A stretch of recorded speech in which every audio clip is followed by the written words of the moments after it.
सुना ध्यान से, आप लोग में से कौन कौन नरम दल के हैं और कौन गरम दल के हैं? नरम दल वाला हाथ खड़ा करो। एक को नहीं है। ऐसे भी बिहार के लोगों को नरम दल का नहीं होना चाहिए। बिहार के लोगों को क्या होना चाहिए?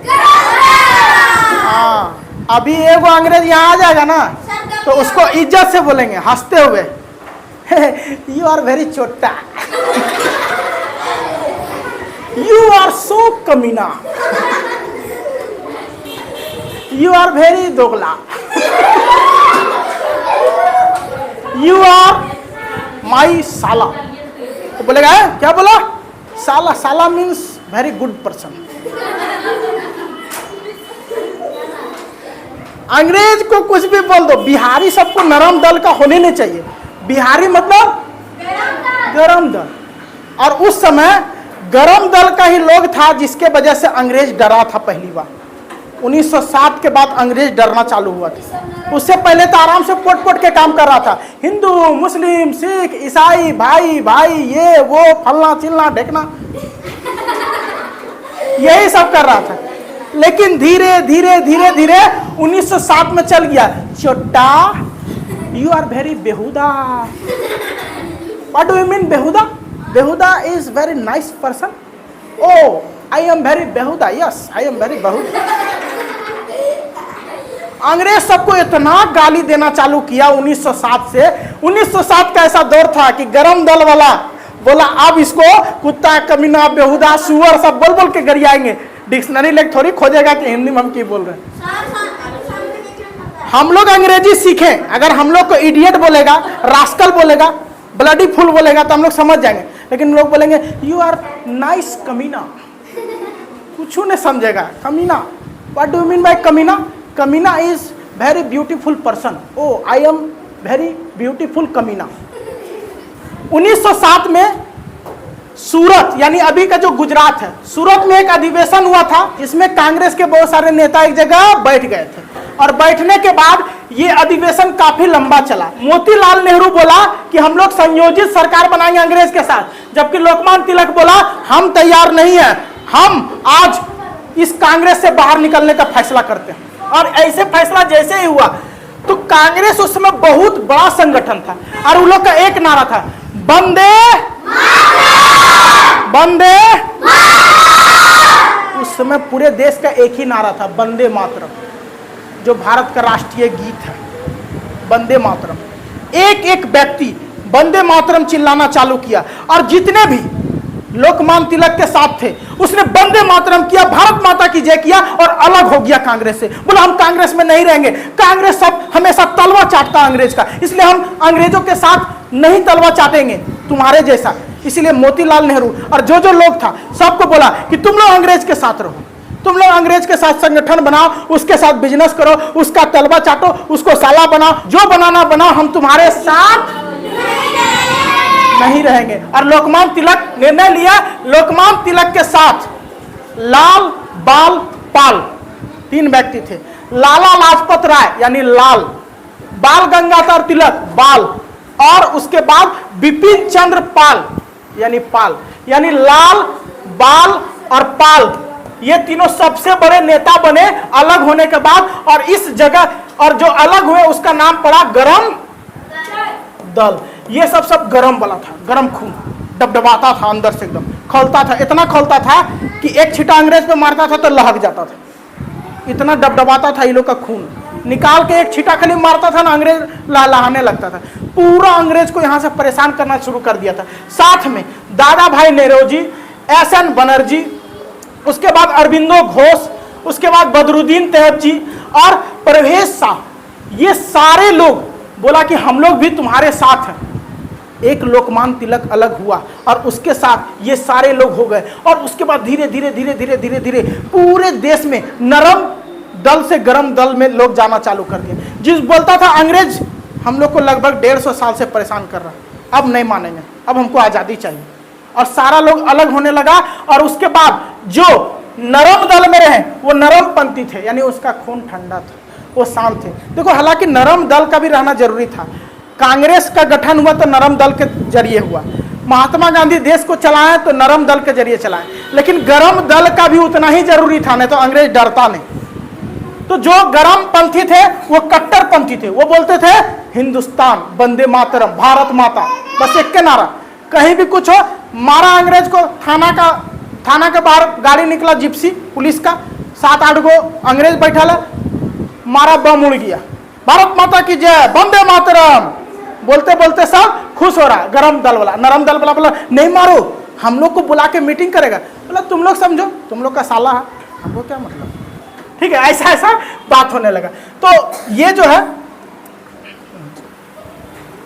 उसके बाद आगे देखो, जबकि नरम दल में सुरेंद्र नाथ बनर्जी, दादा भाई नेरोजी और गोपाल कृष्ण गोखले सबसे मेन थे। ये तीनों नरम दल में रहे और धीरे धीरे अंग्रेजों के साथ चिपके रहे और अंग्रेजों के साथ रहकर उसके साथ बिजनेस किया, सब चीज किया, ठीक है। नरम दल, गरम दल और मुस्लिम लीग, 3 संगठन देश में उस समय हो गया था। कितना संगठन? 3 मुस्लिम लीग कब बना? 1906 में। नरम दल गरम दल कब बना? 1907 में। बंगाल विभाजन कब हुआ? 1905 में। बंगाल विभाजन हुआ जिससे ये मुस्लिम लीग तैयार हो गया 1906 में। तो ये तीनों का उस समय तांडव चल रहा था 1907 के बाद पूरे देश में, और 15 तक चलते रहा जब तक गांधी जी ने, खूब चला। और उसी के कारण पूरे नरम दल को 1947 तक, 1919 से 1947 तक पूरे नरम दल का अगुवाई किए थे कौन? महात्मा गांधी। तो शुरू में गोपाल कृष्ण गोखले थे नरम दल का मुख्य नेता, बाद में 1919 के बाद महात्मा गांधी 1947 तक इसी नरम दल को चलाए। और गरम दल से निकलने वाले व्यक्ति थे भगत सिंह। सरफरोशी की तमन्ना अब हमारे दिल में है, देखना है जोर कितना बाजुए कातिल में है। मतलब अंग्रेजों में कितना ताकत है यह हमें देखना है। किनका कहना था? क्योंकि हमारे अंदर सरफरोशी की तमन्ना है, यानी आजादी की तमन्ना है। देखते अंग्रेज कब तक रोक पाता। और इन जो आग लगाए थे अपने फांसी के वक्त, पूरा देश लहक रहा था, और उसी के कारण 1947 में आजादी मिला।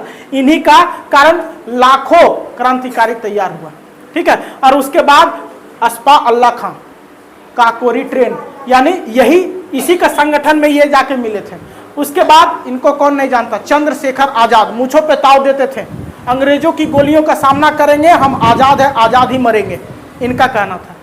और आजादे रहे ये तीनों गरम दल वाले, ठीक है। और अंग्रेजों को इतना सताया कि चाहता था कि किसी तरह भगत सिंह को हम खत्म कर दें, चंद्रशेखर आजाद को खत्म कर दें, अशफाक उल्लाह खां को खत्म कर दें, और सबको चाल चल के मारा। और नहीं मारता तो हो सकता 1930-35 जाते जाते हम लोग आजाद हो जाते। लेकिन उसी के कारण जलियांवाला बाग हुआ 1919 में। यही इसी के बाद असहयोग आंदोलन हुआ था, यानी महात्मा गांधी जलियांवाला बाग सुना, जिसमें हमारे हजारों लोगों को गोली से मार दिया। छोटे छोटे बच्चे थे, बूढ़ा थे, बुजुर्ग थे, सब बैसाखी का त्यौहार मना रहे थे। मेला था, मेला में घूमने आया। अब अचानक सोचो अभी एक दुर्गा पूजा का मेला लगे और उसमें अंग्रेज आए, गोली चलाने लगे, और जितना भीड़ में लोग रहे सबको मार दे। गेट उठ सब बंद कर दिया था, बाउंड्री बना हुआ था, उसी बाउंड्री में मेला मना रहा था। गेट बंद कर दिया, गेट पे तोप लगा दिया, और चारों तरफ अंग्रेजी सिपाही को खड़ा कर दिया बंदूक देकर, बोला मार गोली। इतना मारा।